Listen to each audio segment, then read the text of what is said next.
America. America. My name is Osei-Frimpong, and guess what? We're live. Yvette's out of town this week, so we're doing the show on my channel. This is thefunkyacademic.com. The Funky Academic is myself. If you go to thefunkyacademic.com, you'll see videos where I do short bits of political philosophy, kind of in bite-sized moments, and a few interviews with a handful of professors. And tonight we're going to talk black politics, right? So my name is, once again, Osei-Frimpong. I'm going to talk a little bit and let people start to file in as the feed goes. And I am a PhD student at the University of Georgia, right? And I study alienation. What does that mean? Right? So a lot of people, the difference between freedom and alienation. A lot of people think that they're free or they're being free when they're really just alone. And there's a difference, right? So like when you quit your job and you don't have anywhere to go or money to pay rent, you could say, well, I'm free, I'm off the plantation. But really, you're just alone. If to actually be free, you need to be able to do stuff. You need to do stuff, you need to act, right? So what I study is what kind of intermediary institutions allow people to do things. Because you can't be both free and broke and not have any friends at the same time. Because if you're broke and you don't have any friends, it's just you can't do anything. It's like we're technically free to run for office, but if you don't have any money, then it's going to be kind of hard to win. Or you're technically free to sue someone to stand up for your rights and contest your rights, but if you don't have money for a lawyer, then you're not really free. It's not any sort of meaningful freedom. So that's what I study, freedom and alienation, and that's what my dissertation is going to be on. And right now, as we file in, hey Otis, as we file in, please go to so people don't know where I am. They might be watching for Yvette's channel, but that's not going to go on. So go into your social, I wore a collar for this show. Look at me. I almost, I thought about shaving, but things were going quickly.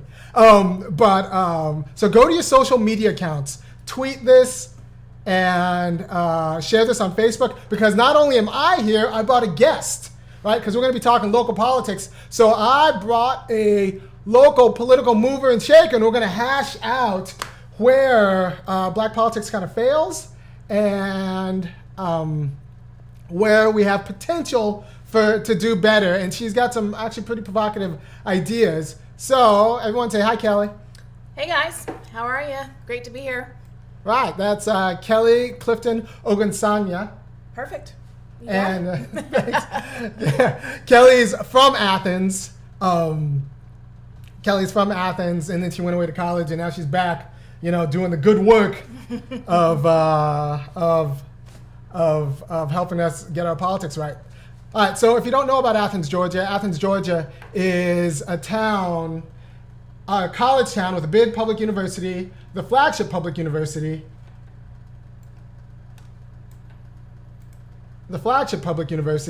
And as it stands, an enormous amount of black generational poverty. I want to say, Kelly, the percentage of black people in Athens is 25%, but the poverty rate in the black community is upwards of 35, 40%. Right. So. And it's generational poverty too. It's not just it's always generational. They're black. All right, so just to get over a few numbers, black people, if you look nationwide, once you subtract out the family car or durable goods, the median black net worth is $1,700, right? And regressing. $1,700. That means even if you and all your friends put your money together, you still don't have real money. Especially when the median white net worth is $116,000. Mm-hmm. So we think we're in the game, but we're not in the game. But it's not our fault, especially in a place like Athens, Georgia, where people have literally been poor since they have been in chains. The poverty here is real, and it's generational, and it's wide. And I was talking to a guy this weekend. One of our friends is running for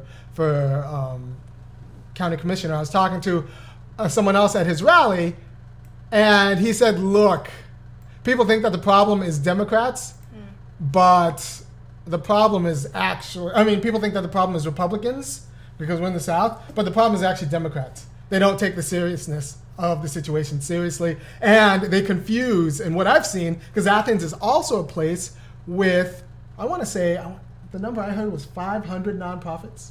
Upwards of 600, actually, depending on, well, if you include churches. Oh, okay. So if we include churches, Yeah. if we include churches, what are we talking about? If we include churches, upwards of 600. Below that, probably 400, but the number that duplicate and replicate each other are high. Right. So we have upwards of 600 nonprofits and still 37% poverty rate when you add students and a 28% poverty rate when you subtract students. Yep. And a lot of those 28%, they're black. So we have a generational black poverty rate problem in Athens, Georgia, and all of these nonprofits are not doing the work because, and take this, and we're going to get into this a little bit more deeply as more people fill in. And remember, tell your friends, share this on your network, like the video, because once we get going, we're not gonna stop. Take this seriously. You can't confuse charity for justice. Like, we're talking about policies at the local, county, state, and national level that supported slavery and then domestic terrorism up until, the Klan ran out of Athens, Georgia, probably until the 70s. Like, I wouldn't be surprised. They call it maybe the Kiwanis Club or parts of the Rotary Club, but the Klan was in Athens at least through the 50s because they didn't desegregate the university until I want to say 61. Yeah. When was this? 71? Charlie? No, it was 61. like in the early 60s. All right, so I was reading something. So 61 was when they finally desegregated the university. And it's a full-size public university. It's a flagship university in Georgia.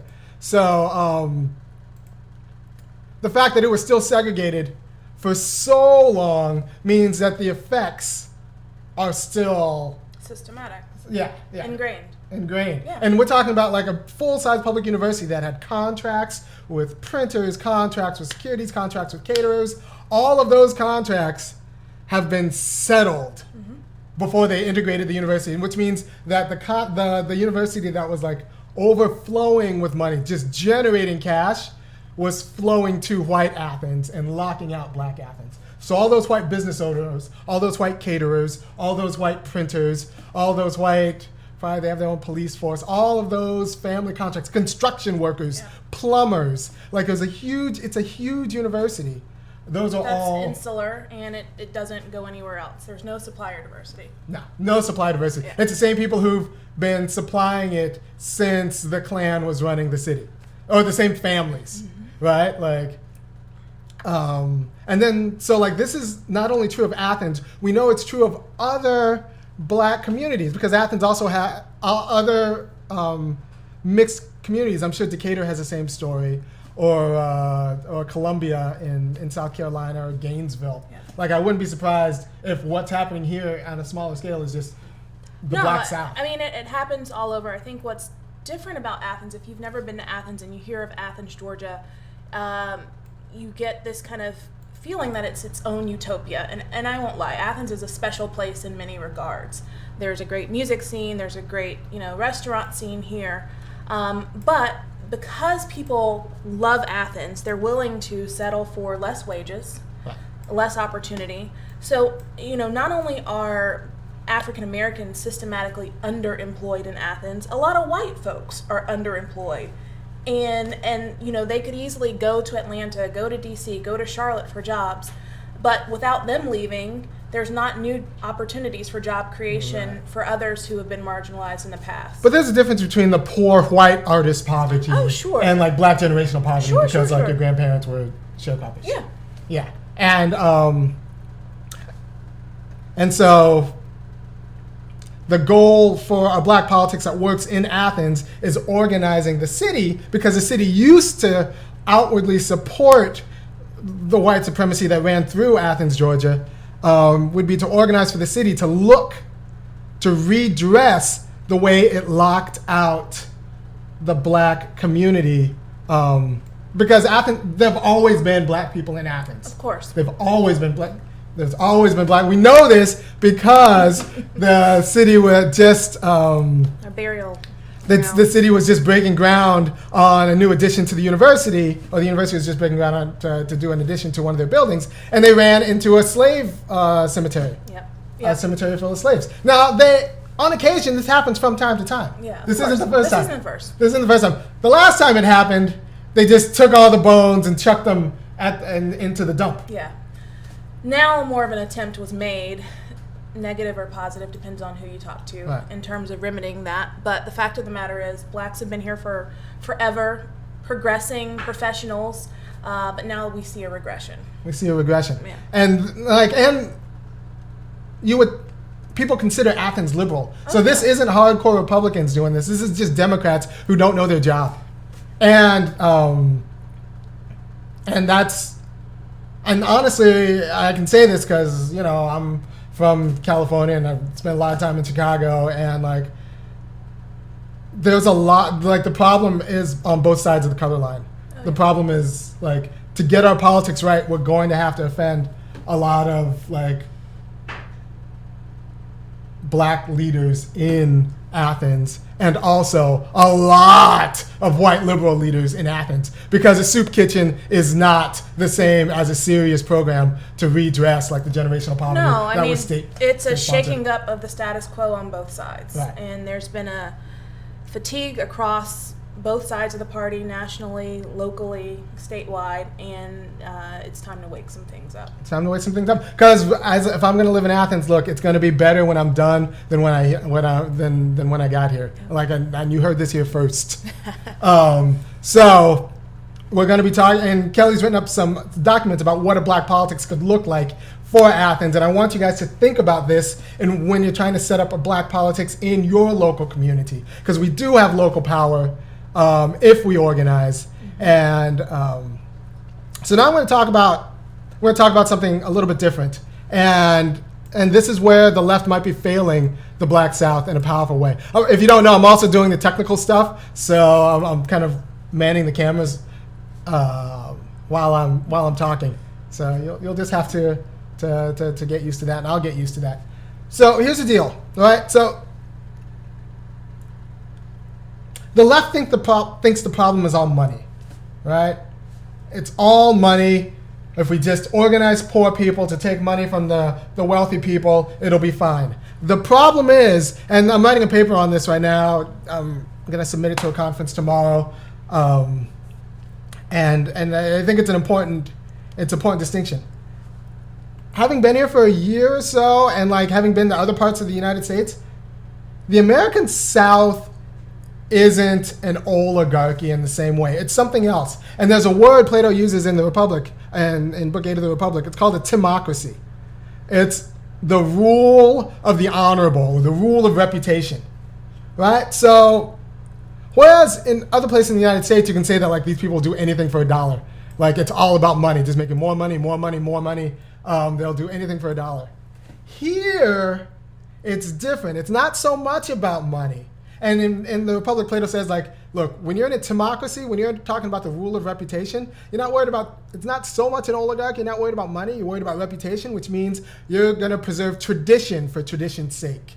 You're going to preserve the military for military's sake. You're going to preserve all of these institutions to keep your way of life for their sake, not to get more money, and not because they're wise and they're good, but because it's the way we've always done it, and that way if I keep those standards, I can be recognized as being honorable according to those standards. And that is the American South in a way that I think we need to talk about it. So my paper is going to be called Southern Timocracy, because these people don't want money, money, money, no matter what. And this is why, and this is important, black people, listen.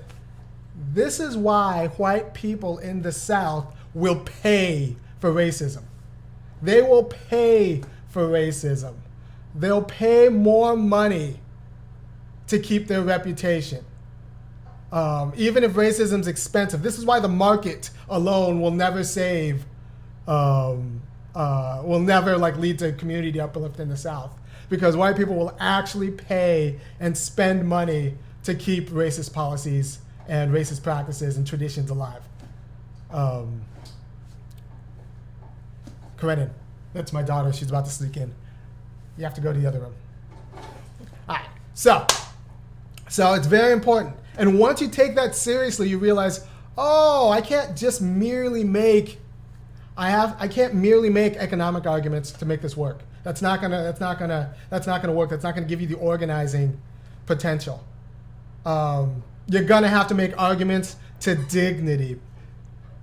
You're gonna have to make arguments to dignity, and you're gonna have to make arguments that tell people that they're not free unless you have money in your pocket and can actually start a business or buy a house. You're not really free if you're under someone's thumb. It can't be an argument that we need to get their money because they're hoarding money. It's got to be an argument that we're not yet free until I have these kind of social freedoms. That means I have education. I'd have lead in my. I don't have to worry about my kids' education. I don't have to worry about the lead in my kids' water. I can be seen as and buy what I want to make myself the person I want to be. Because if you actually don't have money, you're not really free because you're always kind of struggling to survive. So you have to bring economic arguments in through arguments about freedom or arguments about dignity that require money, because we actually need money in order to be dignified. You can't be dignified if you're always late because your car breaks down because you don't have money to get it fixed, or you couldn't buy a nice pre-owned vehicle because you didn't have money. So economic arguments need to be couched as freedom arguments. And one way economic arguments can be couched as freedom arguments is that you need money to keep up civic institutions. And civic institutions and social institutions are one way that we are free in an important way. For example, like I said, white people have the Kiwanis Club and the Rotary Club and on all of their clubs and societies, and the Chamber of Commerce in Athens. I suspect the Chamber of Commerce here in Athens is all white. Or there's African American representation. I mean, but if you we'll talk about them. Look at the number of black-owned businesses. I mean, so it's going to be representative of the fact that there's very few. So that's who's showing up to the chamber. Yeah, and not us. And who knows if they're being heard. I don't know. We'll talk about it. We'll talk. Hey, I'm just here for the cookies. Don't mind me. I'm just here for the free cupcakes. Don't mind me. I'm not taking up any space. Yeah, just here. Kind of like Clarence Thomas on the Supreme Court. I'm not taking up any space, although but still, I'm just here for the cookies and the pictures. So what it means is that economic arguments need to be kind of reshifted to arguments to dignity or freedom. And it also means that a lot of black leaders have been corrupted by flattery. They've been corrupted by flattery. And that is unfortunate, because we're talking about a place with a 35 to 40% poverty rate. And then there are a lot of people who are just above poverty, and it's regressing. So our political leaders cannot be corrupted by flattery. They should be fighting to get resources, serious resources, to those communities. So those communities, the people who have houses, don't lose them, because the university, like most university towns, is a little bit of a predator, and its predations are serious. Yep. So they want your house. They want it. Even if it's been in your house, if it's been in your family for 4 generations, they don't care. And have the means to get it. And they have the means to get it, and unfortunately they have the political support that'll look the other way when they just kind of take it. And then when you die, what are your kids going to do? I was talking to a woman a few months ago, and she was saying that bankers were knocking on her door trying to get her to sell her house, or not sell her house, actually take a reverse mortgage. So she's in her 70s, and they wanted to take a reverse mortgage. And she was like, I wanted to take it, but then I heard someone else took it. And what happened was that person died, and then their kids kids couldn't get enough money together to keep up with the mortgage, so the bank took the house.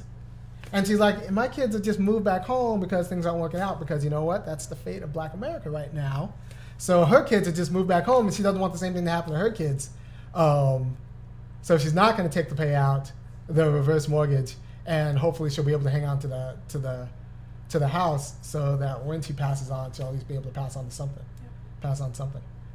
And that's not just a story with her. I feel like it's happening in Black America all over. People are losing family homes because when the matriarch or the patriarch dies, the kids can't get the money together to keep up with the mortgage, or taxes. It's taxes. We're losing land. The little that's owned predominantly in the South by Blacks is being lost. And traditionally what happens is after the husband dies, the wife still is around, but can't keep up. And, if someone comes around and offers you $10,000 per acre cash, it's gone. And that generational wealth is eradicated for future generations. Poof. Yep, it's gone. Poof. We just lost the whole line. Yeah. All right, so that's our situation right now. So we need to adjust our politics for democracy. We need to do something. And here's the deal. There are Black leaders who have grown up and found a way to thrive in this kind of poisonous atmosphere without changing it. So look, there are two kinds of ways to be. And like I said before, this is a little bit of political education we're doing right here. We're teaching people how to govern. So pay attention to this. Either you're trying to climb up in a system, or you're organizing with other people to alter the rules. You really can't be doing both at the same time. So, and then this is important, because we have historical precedent to this. When you look at the fact that, remember, King was not very popular with other Black pastors in the South. He was not very popular with other Black leaders in the South because, they had found a way to kind of work their place in the ecosystem, in the racist ecosystem. And King would come here and start bringing all this trouble and bringing all this energy and bringing all this fight to the people and to the congregation, right?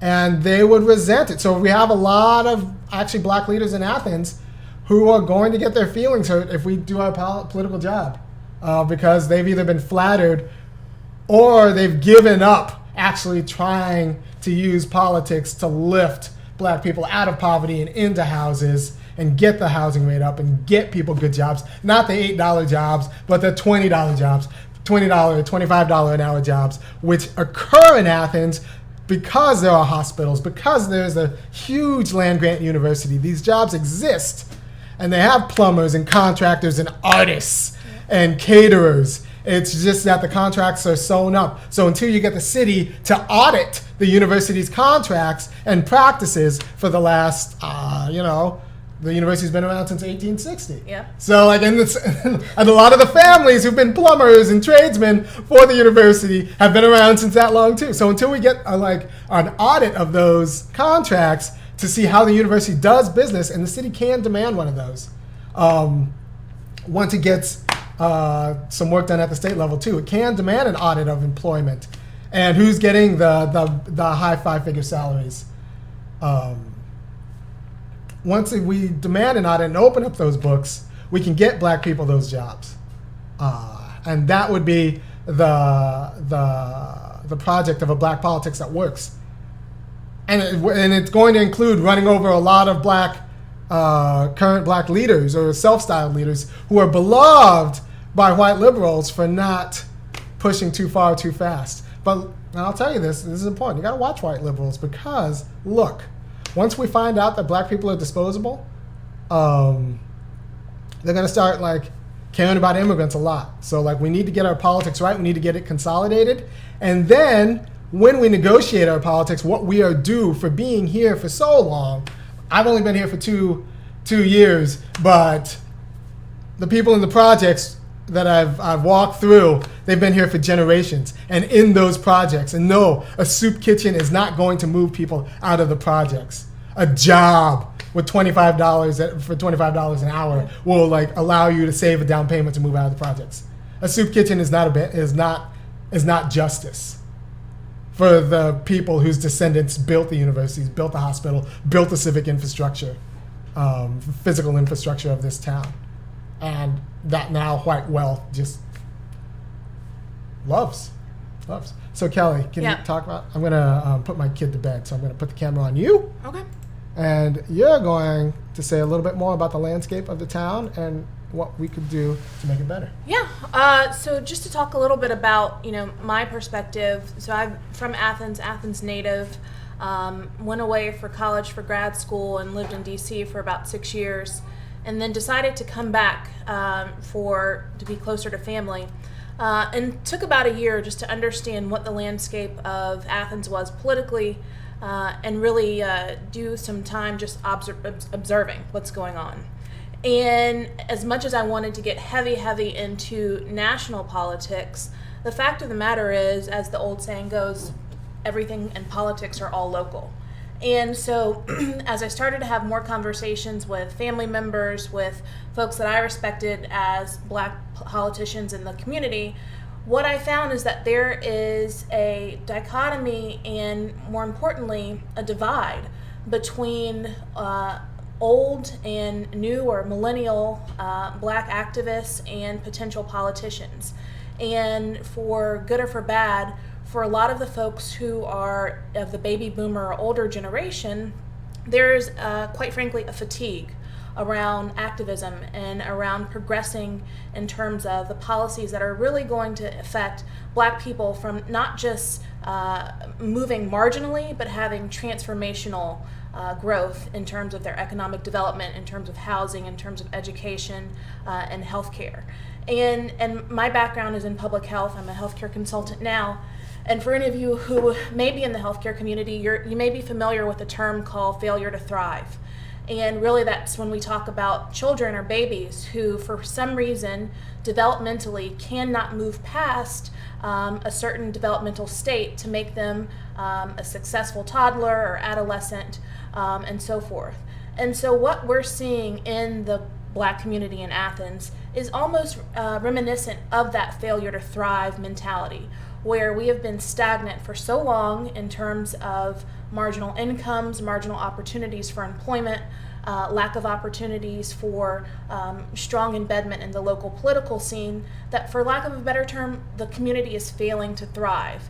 And compounded with the fact that the university is here, there's just a lot of missed opportunities, and if we allow the current pace and the status quo to continue, unfortunately there will be a large detriment that has now turned into a regression for the Black community here. So my focus has been on looking at where is there an opportunity for us to bridge the divide between that older generation who fought for just being able to sustain and not be have adverse effects to housing policies and discrimination in terms of loans and access to capital. How do we take that institutional knowledge that has been embedded in Athens for so long and combine that with the younger millennials like myself, like others who are here and have the energy and are eager to not only make Athens a better place for African Americans, but for the entire community. And one of the things is that it's not a novel concept. It's been around for a while. Is the concept of an African American council, or a council on African American affairs. And it's important to note that this is not a minority council, because when you start to add minority to it, you run the risk of taking the attention away of specific issues that impact the African American community. Things like immigration, things that other minority communities that are passionate about, which are important, tend to overweigh the true focus on some of the issues that are facing African American communities. And so in an attempt to bridge the divide and bridge some of the opportunity to build upon the knowledge gap, the thought is to bring those African American leaders who have had substantial impact and knowledge in the community with younger millennials and figure out a way, how can we to systematically think about what are our Black issues and how do we put those together in a formidable way in a package that not only makes our voice heard, but gives us an element of political capital. Because I think what's a lot of communities of color where there's pockets of poverty are missing is that we are so reactionary to issues that we storm the city halls when there's a bout of housing policy discrimination or general discrimination, but we don't have a seat at the table when initial policies are being made, and therefore we're reactionary. And more importantly, we don't have the political capital for our voice to be systematically heard and asked for. That's a difference. And so the focus on what we're trying to do locally is build together a roundtable discussion, starting with, key communication of what are the policies that are going on in Athens right now, and how is it positively or adversely affecting members of our community, and what needs to be done so that not only do we have a voice at the table, we are thought about before the policies are even made, and that we are constructing and implementing those policies for the community. So you want to a little bit? Yeah, so here's the deal. When you're generationally poor, and you're trying to start a business or trying to actually, when you're generationally poor and you're trying to start a business or actually try to move the community in any certain way, you don't even have money for a marketing budget, right? Like, there are so many ways that you're hobbled. Like, you can't get your people to a meeting because their car breaks down and the good spaces downtown to meet are too expensive, and then the places you'd like to meet, nobody has a way to get to because they're relying on public transportation that might cost money. So, like, there are all of these structural problems for Black people organizing. There are structural problems for Black people organizing that honestly white civic institutions don't have to deal with. Like, they could pass the hat for dues. They can get a clubhouse. They can have a secretary who's actually paid and staff. And if you're a business, they can have, like, a white business can have a marketing budget, right? But if you're from a community with the net worth of all the households around you is either negative or a median $1,700, then, like, you're not going to be able to even have a marketing budget for your new business, right? If you consider yourself a business person. So the structural barriers are real, and this is one of the reasons why I like the idea of a Council for African American Affairs that would, one, maintain a business directory and maintain a political leadership directory.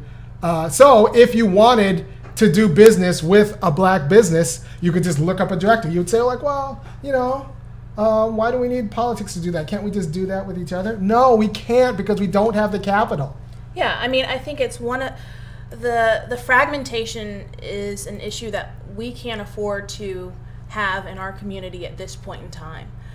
Because when we're off in our silos doing things, it makes it 10 times as hard for us to come together.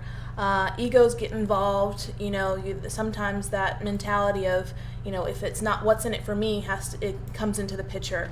And so it's incumbent of us to pull together our resources. And Black people have been doing this for hundreds of years, pulling together with the bare scraps of what we have to make things productive is what we are best at as people. And yeah, but that's not good enough anymore. Like, we can't do this. I don't think, and I don't think, like, who's coming to save us? There's no Messiah coming. No, but, like, we can't do it with our money. You can't do it without money. We can't do it with our money. We can't do it, but I think there is money even within the Black community that is untapped.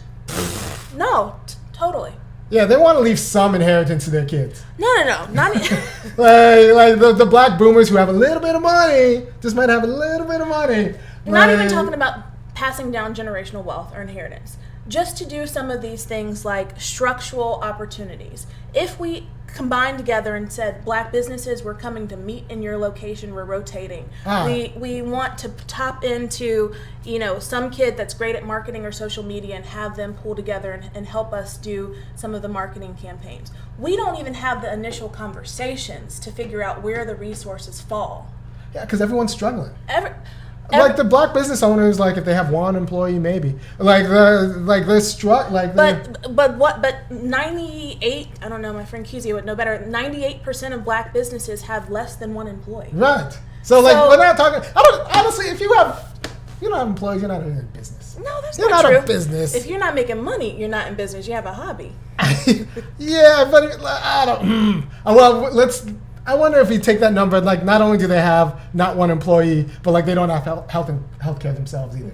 No. Yeah, so that number is still pretty high. Yeah. So these black businesses we're looking to pull resources from, I don't think they have enough capital to run their business. They barely do, and I think they're hustling and figuring it out. And I don't want to know what their debt portfolio looks like in terms of credit. So depending on black businesses to do this, I think is a non-starter.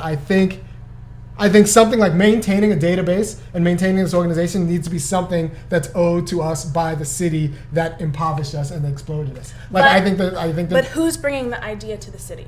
So here's the issue. And part of the challenge with Athens, and I don't care if you're black or white or Asian or Indian, Athens has an issue where we're very insular.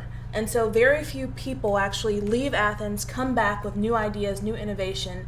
We pride ourselves in that traditionalism that you mentioned, that legacy of having, not good for black people, having been here, having known, and that in some regards really limits our level of innovation to bring new ideas to the table.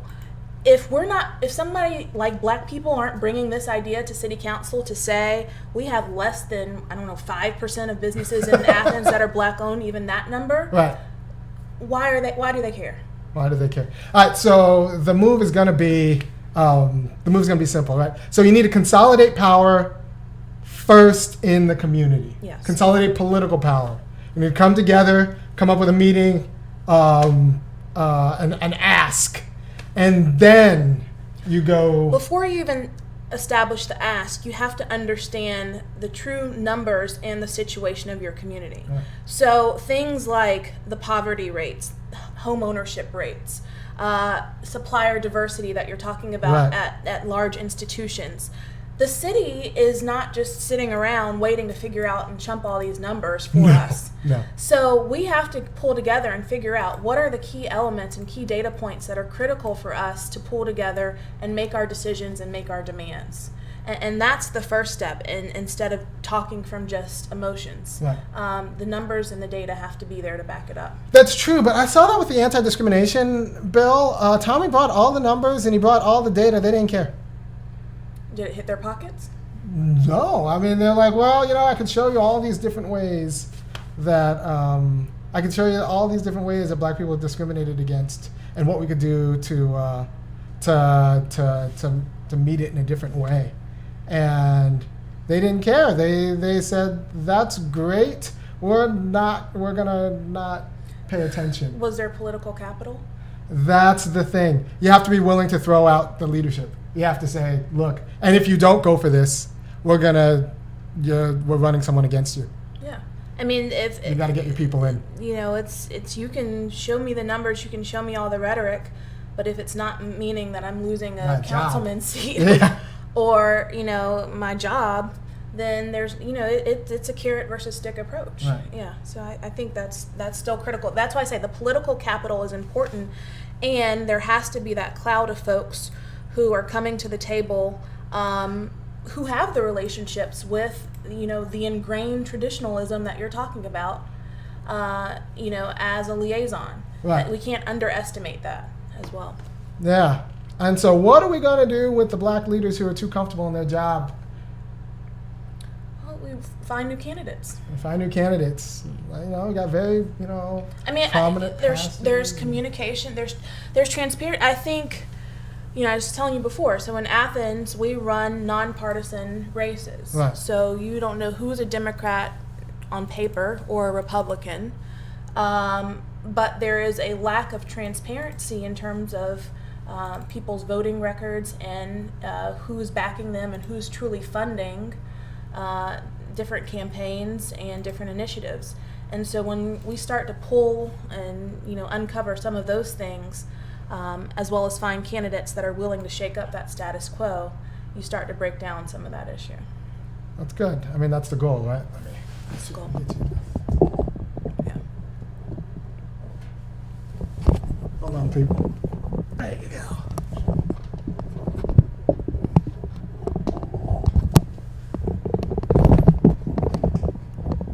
The good people might have a hard time hearing you. All right. All right. So we break up the standard. We're going to hurt a lot of feelings because if they got there by flattery and got there by ego, then like we can't be soft with respect to taking them down a peg or removing them.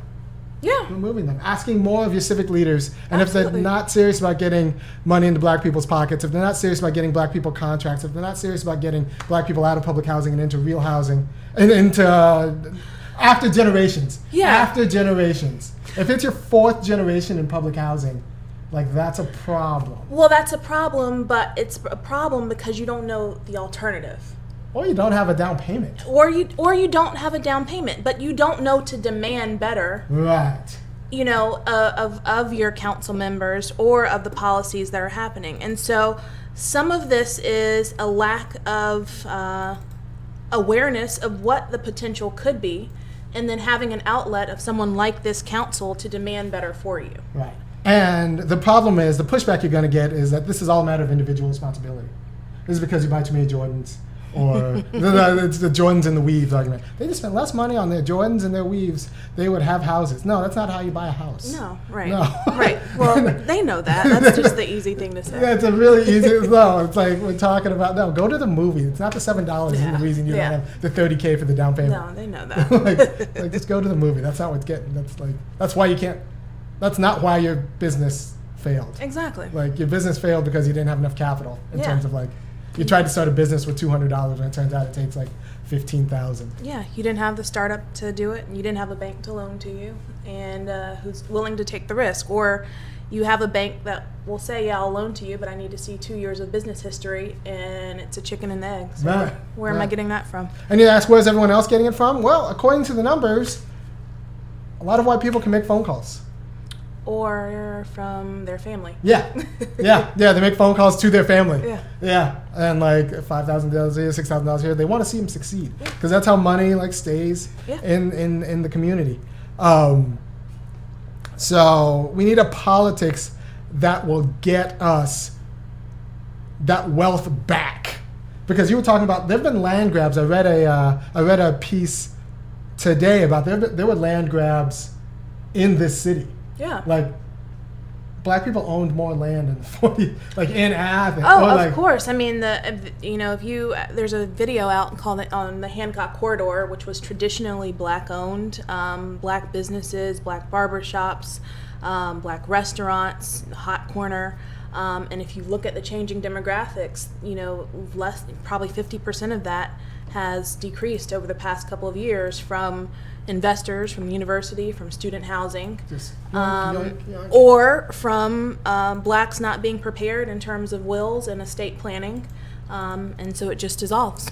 Yeah, and then once that dissolves, that means your It's not people coming are now, back. That's It is not the coming thing. back. It's not coming for generations. So now your kids are in public housing now. Yeah, it's Like, not coming back. Or we had the family house, and now. Yeah, I mean the barriers to entry are 10 times as high, in terms of trying to get that land back or get that house back. Even if you had the the cash, university's not giving you back. Yeah, I mean, even if you had the cash to do it, to put down a down payment, your credit needs to still be good. You need to have some other type of collateral, and those barriers to entry make it next to impossible.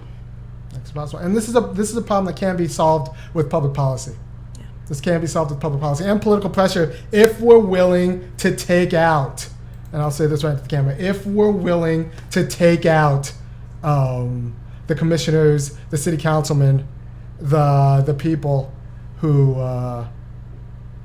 who would stand in the way, who make excuses and reasons why this isn't politically viable or politically feasible. Come on. The people want to know. All right, this young girl, say hi to America. Hi. Hi, America. She's going to bed. And then, Kelly, could you give me some time? Yeah. Ah. Do you want to take some calls, maybe? Yeah! Actually, do you have your phone? Yeah.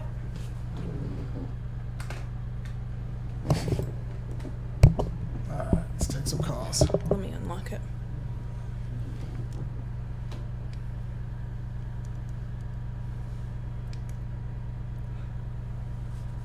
So, the project is going to be getting... Do you want to sit with me? All right. Getting our politics in a way that's appropriate to our political situation.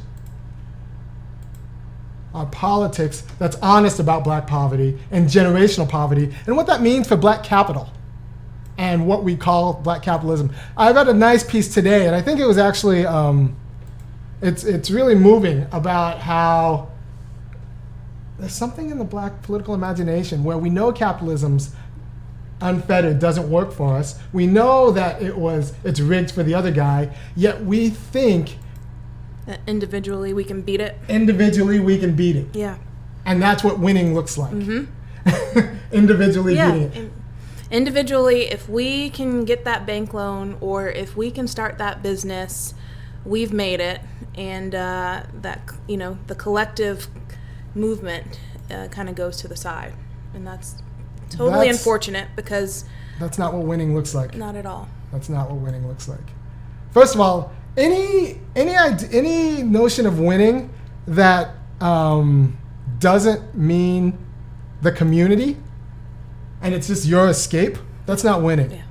If you have to leave your family, if you have to leave your neighborhood, if you have to leave your people in order to win, then you haven't won. You've just escaped. Yeah. And that's not community uplift. Yeah. That's like one man's It's a party escape. of one. That's a party of one. And those people are lonely and they go crazy. Oh, absolutely. Because you know you're not doing right, but you're still trying to justify it. Can't go to the family reunion because you'll get hit up for money by all your broke relatives. You can't take calls of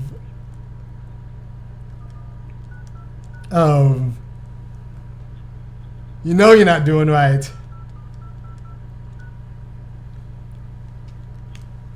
So we're gonna take calls in a second.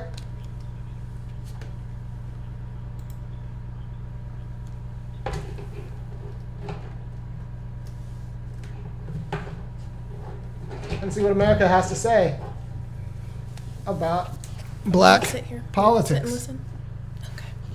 All right, so our call-in line is the same line. Let me put the number up. There's a call-in number. Go ahead and call, and we'll talk about black politics. And we'll talk about, what do you think? Do you think it's the money, or do you think it's democracy? How do you account for the willingness of white people to pay for their racism? It can't just be an economic argument. There's something else that's going on. There's a pride there. Like, the Southern way of life is the obstacle, not necessarily poverty. So we have to change what's known as the Southern way of life, because this Southern way of life isn't working for black people. And honestly, this is the wedge issue. It's not working for a lot of women either, not working for a lot of white women.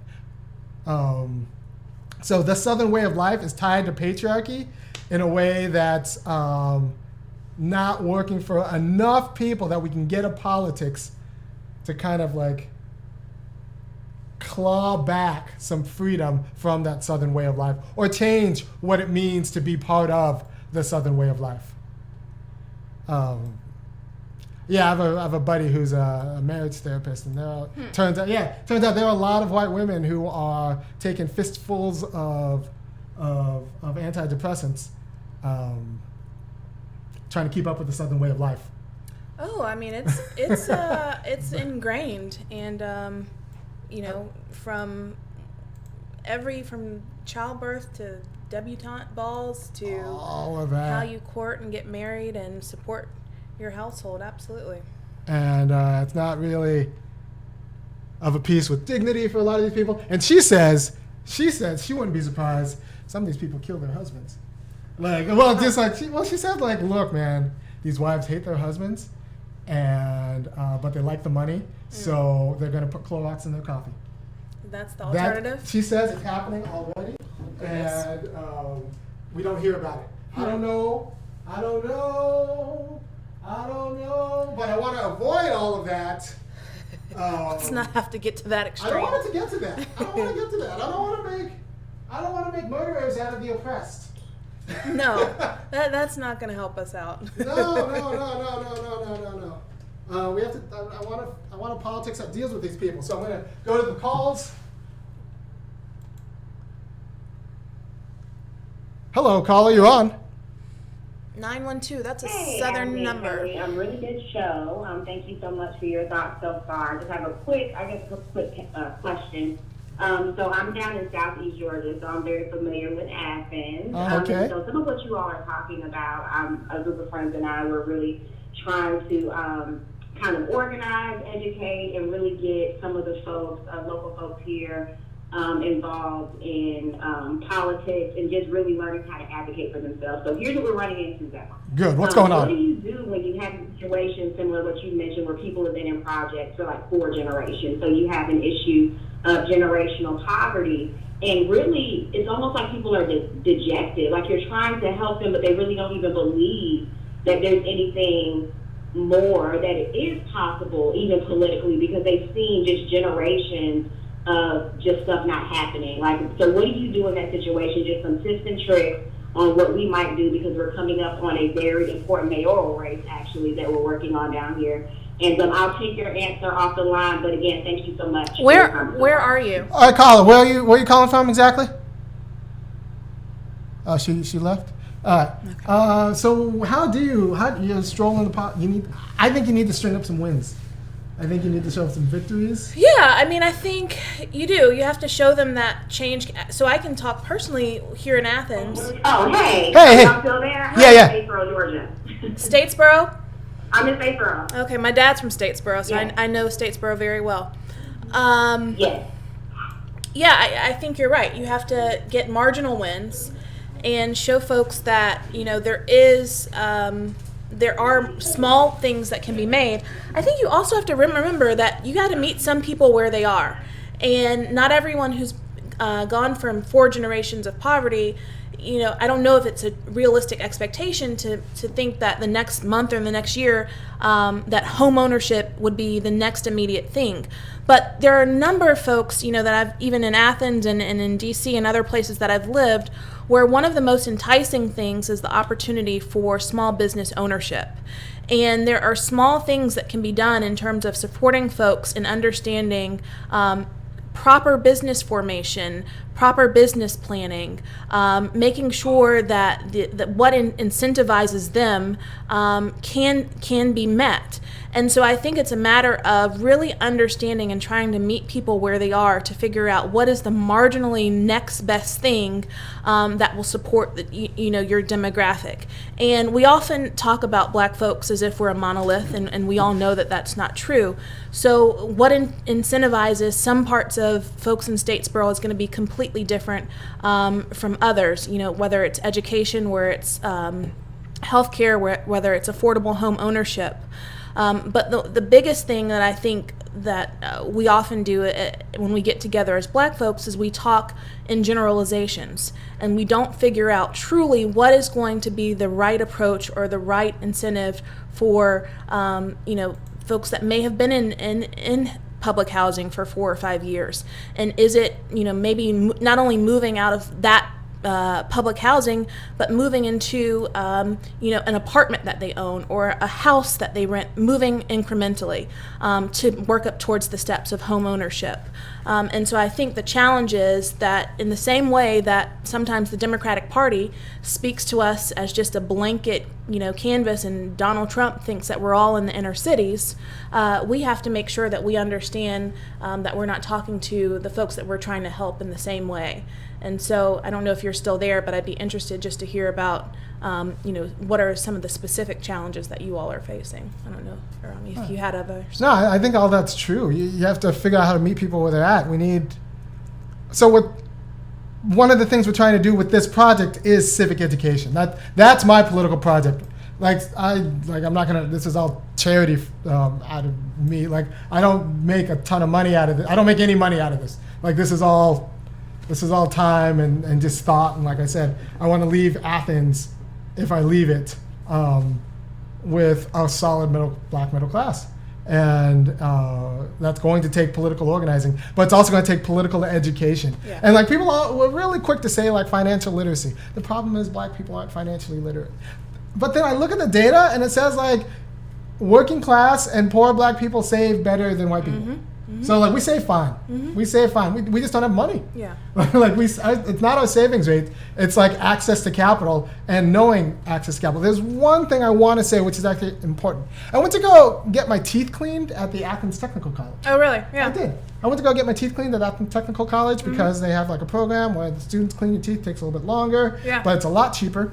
And would you believe, I know, I'm going to shock you, all of the dental hygienists were 24-year-old white women. Yeah. Between like 24 and 28. And I was like, all right, so like, then I thought, dental hygienist, I wonder how much they make. So I went home, like a good, scholarly Negro. I went home and I looked up dental hygienist. The first year out, starting salary $60,000. Yeah. That is a good job. Absolutely. That is a good job. That is a good job. And that's a 2-year degree at the associate's degree. That like, there was no reason. And I went there and it was about 15 dental hygienist students and they were all white women. There was no reason in a town with so many black people, 4 or 5 of them shouldn't have been black. Well, except, and I did some more research. Because that's what I do. And our friend Antonio Moore had a video where he just said, look, black people, at least in Los Angeles, are locked into 13 positions. 13 positions. We do 13 things, and I suspect one of them is not dental hygienist. Yeah. And here's the deal. If you're a dental hygienist, you still need to be hired to work by a dentist. Sure. Right? So you need a black dentist and like to hire you. So like, there are structural reasons that we need to apply political pressure to Athens Technical College to make sure that they're recruiting from Cedar Shoals High School and Athens Clark Central High School into their dental hygienist program. And then 2, start looking at the licensing of the businesses and the dentists to make sure that they're hiring black hygienists, because the dentists will say like, my customers, they don't feel so comfortable with a black hygienist. They like the blonde with the so you need political pressure to say that, look, I'm looking at your hiring records and you don't hire black hygienists. But it can even start before then. It's not just political pressure. I mean, this is the number one indicator of first generation college students of where they go to school or what they do is their high school counselor. Yes. And so if your high school counselor is putting you into a different pathway and telling you to take this course or get these credits, then the options of a dental hygienist or a nurse anesthetist or any of those other careers that are highly lucrative are not even visible to you. And when you don't have anybody in your family who's ever done it, then the natural best thing for you to do is just keep doing the same cycle. Not to mention, if you don't have transportation to get all the way out to Athens Tech and support, the all of the training tools, the courses, the instruments that you have to have to get to, I mean that takes a lot of money. So there are systematic challenges that we have to acknowledge, and that it is incumbent on our school district to also be accountable for, and making sure that they are tracking, how their high school counselors are sending and charting the trajectory for some of those kids. So in a well-ordered world, right, like the person who heads a dental hygienist program at Athens Tech would actually go to these high schools and say, look, we offer these programs. These are good jobs. Give me your name if you're interested. Yeah. And I'll get back to you and actually act because that's what we need. We need actively recruiting, because it's not going to work. Or dedicated pipeline programs if we know that, I don't know what the numbers are right now, but I think in Clark County we have at least 4 middle school principal positions that are open right now. With the number of, students that we graduate every year, there's no reason that there should not be direct pipelines for students from Athens who graduate and can potentially go to the University of Georgia or somewhere else or Piedmont and get a degree in education, that they should not be slotted for some of these positions for teachers or principals. The same thing for our nurses. I mean, if you look at the number and percentage of nurses that live outside of Clark County, Right. in our surrounding counties of Barrow, Oglethorpe, and we're not educated in Clark County School District, it makes no sense. It makes no This sense. should be a clear pipeline program, but those are the types of programs and intentional policy that a council like this has to demand, has to have the numbers to back it up, and have to show what is the opportunity for Black residents, minority residents to fill those slots. Right. You should think I can graduate from Athens, because Athens has both UGA and two hospitals, Yeah. like huge employers. I can graduate from a high school and I have a direct line to becoming a nurse, which is it's one of the 13 professions. My mom was a nurse. She went to Grady nursing awesome. school in Atlanta. Awesome. Apparently Grady graduated like almost all the Black nurses of her generation. Grady's a great place. Yeah, well, yeah. So, yeah, but they should know that, like, I can go graduate from this high school and become a nurse, become a doctor, become an administrator at the hospital. Yeah. Because right now, and like I said, I don't think Athens is alone in this. Right now, we have collar counties that surround Athens that are more affluent and white, and whose breadwinners work in Athens at the hospitals or at the universities. So it's a bit of a colonial relationship, and here's why I say that. It's a colonial relationship because people from outside come in, take up all the good jobs and money, and then go back out and then pay taxes in those other counties, right? So like we end up disproportionately handling the social services and the poverty services while not getting the job base because It's being exported. it's being exported. All of the goods are being it's just extracted. It's an extraction. So they come in, take the gold, go back and pay taxes with it in Oconee and Barrow County. And this is one thing that the city is complicit in supporting, and the university is complicit in supporting because they're not getting political pressure from the city. So like new people, either staff or professors come here, move to Athens, and are pushed or like suggested that to go to one of these Clark County, to one of these collar counties, and that's unfortunate for myriad reasons because it one stigmatizes the city in a way that's just unfair. Or the school district. Or the school district. It's like I looked at the program. The schools are great. Yeah, my kids are going to. I mean, you went a all the way up. product, yeah. And Kelly's fantastic. So like the schools are great. Like there are a lot of Black kids. Yeah, absolutely. But like the programs and the schools they're great. Yeah. So like they have no need to stigmatize them, and that stigma does actually do something to like psychological development. So there's no need to stigmatize the schools, and it's the university and the large actors, and they're called anchor institutions, the hospitals that work to stigmatize the working population in Athens, rather than recruit and create pipelines to support the working population in Athens. Right. As a matter of justice, because a lot of these institutions were built and maintained by exploiting Black labor or expropriating Black land.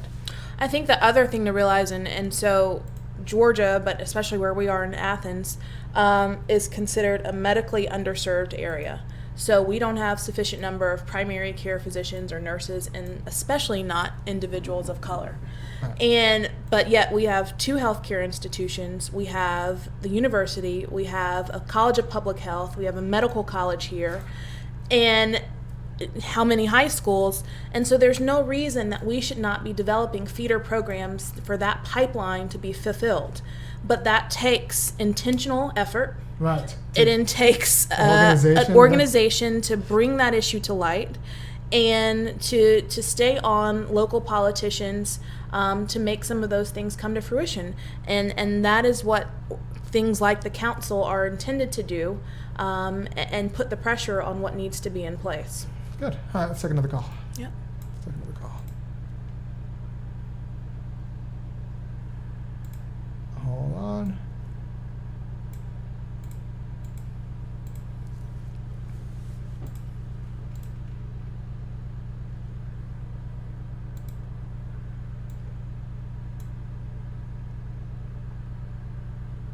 All right, so the number is the number on the screen? Yeah. So the call-in number, we have a few lines open. So go ahead and call. Tell me what's going on. What's your local politics issue? So ideally, this would be a spin-off off of this show. Would be a spin-off off of Breaking Brown. I want a local politics show. Would be pretty much Black Athenians, just Black Athens people.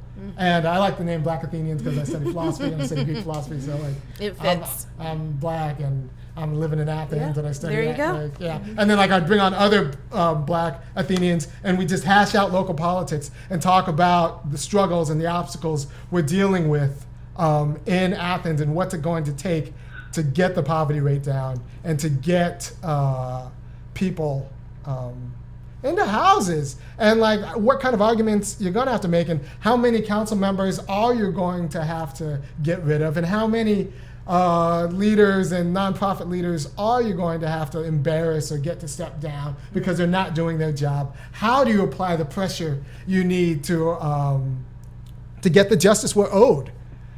As Black people have been here since the inception of the town. Absolutely. And been working here and been poor here. Yep. And the town was actively supremacist and has not made restitution to that community. So I'd like to get this going. And in order to get a show like this going, I would have to get another producer. So go to thefunkyacademic.com, look on the right panel, and you have an opportunity to kick in a few bucks because the media war is the war right now. That's what we're losing. We need this kind of knowledge, this kind of aggressive politics saturated.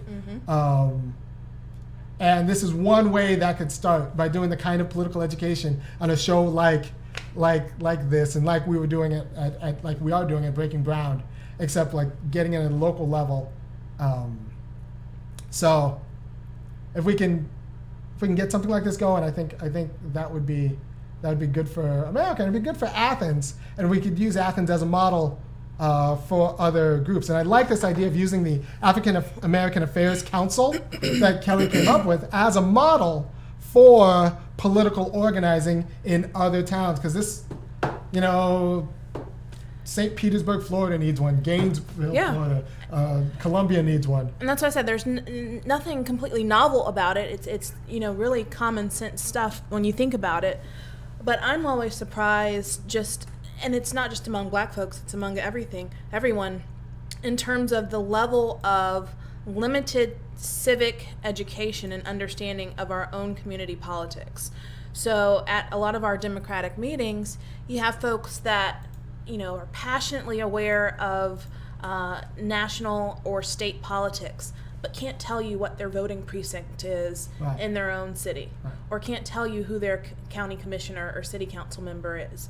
In Athens, half, if probably, maybe not as much as half, because I think they're integrating it into some of the schools, but the number of kids, Black kids, who have never stepped foot on the University of Georgia's campus. That's absurd. Yeah. Or gone to a city hall, meeting and understanding how politics really happen. It's just depressing. And starting with something like this, where the information is brought to a central focus and disseminated, is critical in terms of making sure that we have a chance at a level playing field. Yeah, I mean, that's true. Like, just like if we're locked into 13 occupations, some of that structural, some of just knowledge. Yeah. Like, we don't know what else is out there. I didn't know dental hygienists made $60,000. Yeah. That's good money. That's a good job. Yeah. That's a good job. Absolutely. So there are so many other jobs. We don't know what the options are. I mean, even software coding and, the things that we need to be teaching some of our kids who are excellent gamers, right? We're sitting and we're doing gaming 15 hours a day, but bringing that, and then we have to talk about, breaking down the infrastructural barriers and how do we make it a reality for them. Yeah, and one way to do that is to admit that we can't consume our way out of this. Oh, sure. Like, changing our consumption habits isn't going to do it. It's not the Jordans and it's not the Weaves. It's not going to the movies every now and then. Yeah. First of all, and this is what people won't tell you, consumption is not power. Real power is in production. What can we produce? That's where real power is. And like, why can't we produce what we want to produce?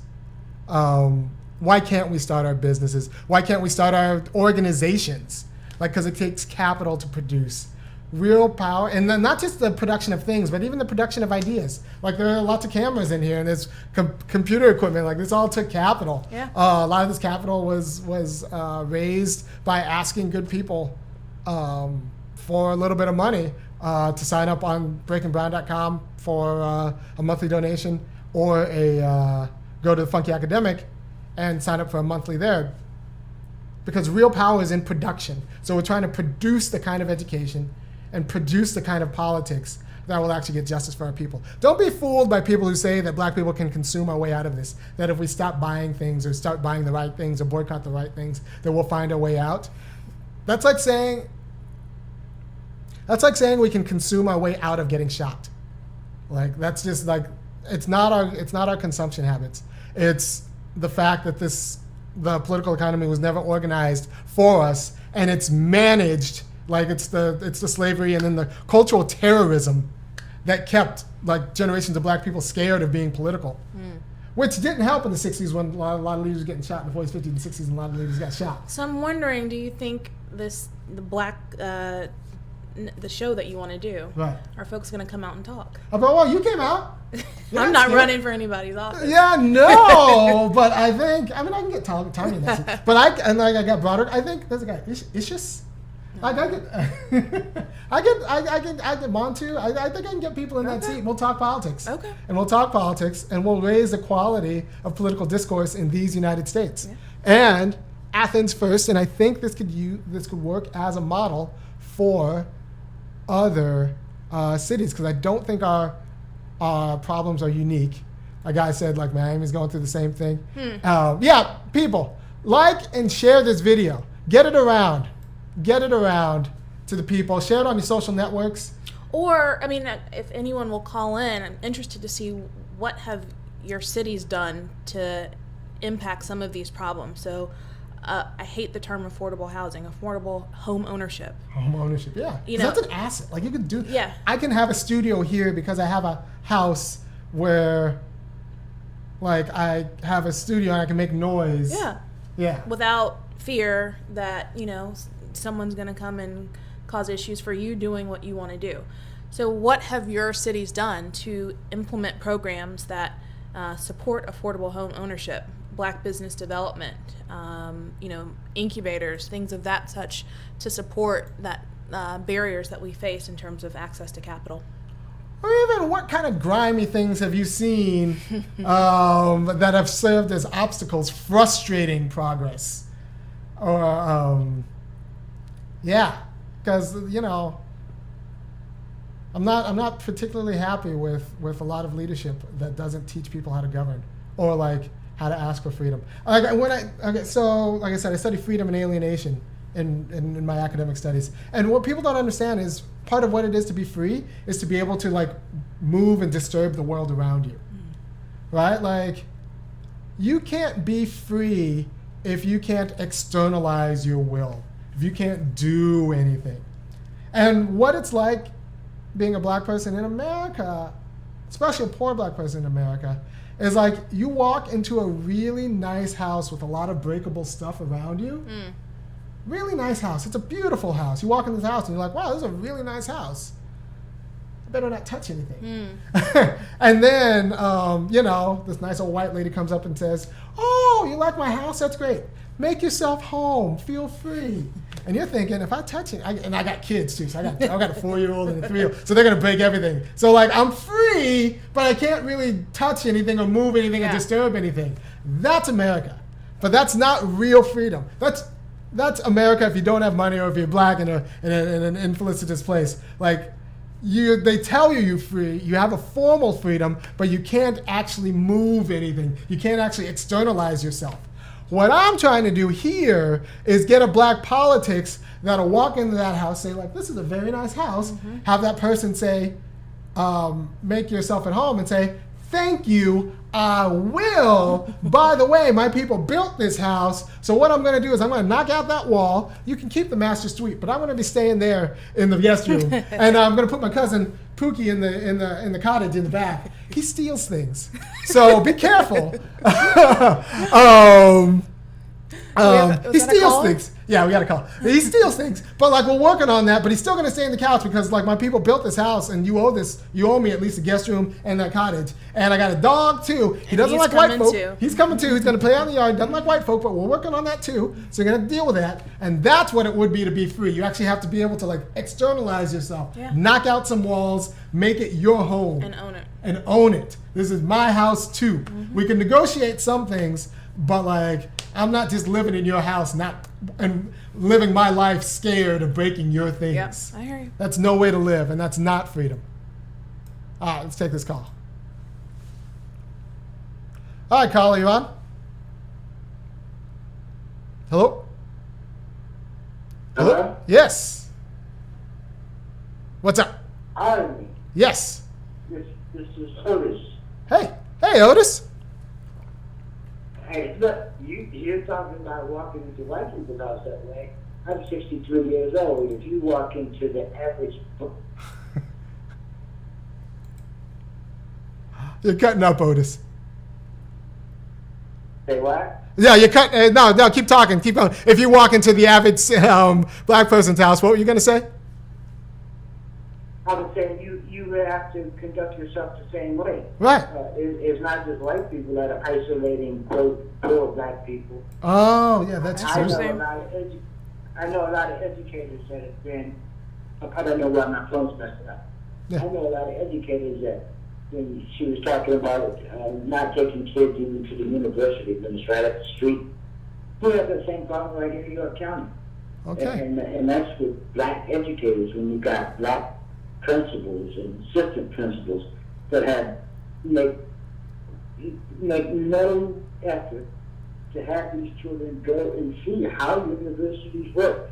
Except for maybe a football game, a free ticket in the nosebleed section to see a football game, but don't take them to see how the city council works, how the school board works. Good. But they're not exposed to it, they have no idea.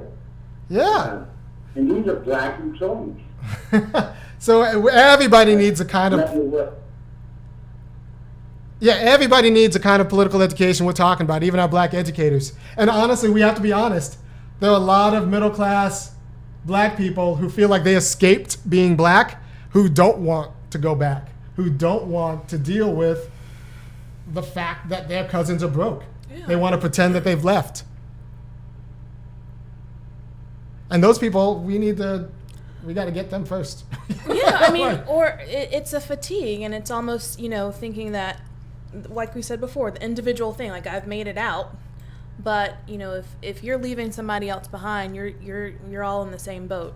But I think his point about the educators and not showing kids what the options are is why we have to have representation on our school boards. Why we need to make policies that say 60% of the school visits need to be to areas of higher education or trade schools, or showing what the options are.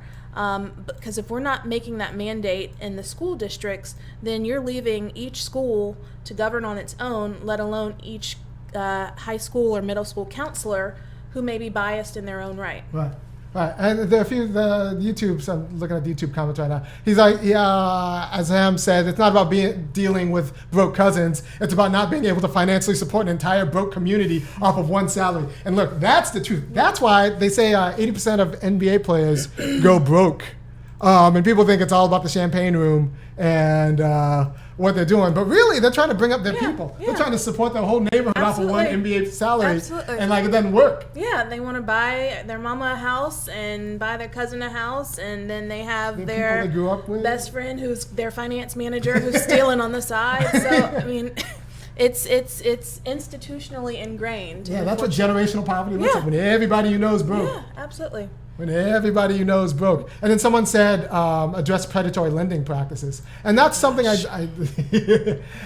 that's something I touched on before about like these banks with the university and the city's backing will go up to like, an older person's house and say like, look, I'll give you $15,000, $20,000 cash. Just take out another mortgage on your house. It'll be fine. It'll be great. Well, it's not only that, it's also the number of attorneys that will advise black folks, low-income folks, on filing for bankruptcy for something under $1,000 for a couple of months missed credit card, and now that's staying on your record for 7+ years, and you've not only completely priced yourself out of home ownership, you now are paying more for utilities because you have low credit, and so you're paying a premium just to have your basic utilities. So it's institutional policies that are impacting. I mean, it is expensive to be poor. And that's what happens when we have these predatory, legal eagles who come around and say, you know what, just file for bankruptcy and get it off your record. And now you have completely barred that person from moving up in terms of home ownership or any other access to capital. You're not starting a business by any means with that on your record. And so it's the predatory lending across all fronts. And it's just, something that a council like this has to dig deeper into to see what the numbers are. And the council she's talking about is an city council for African American affairs. And that would actually, it would be a collection of black leaders who would come together and work out what our problems were and what's our political move. Because Athens is a city, and there are other cities like this. Athens is a city with upwards of 600 nonprofits. We don't need another nonprofit doing charity. That will not address generational poverty. We need, if we're gonna have a nonprofit, we need a civic organization that does politics, that takes stands, that says like, no, we need to get rid of this commissioner, and we need to run our own people. Yeah.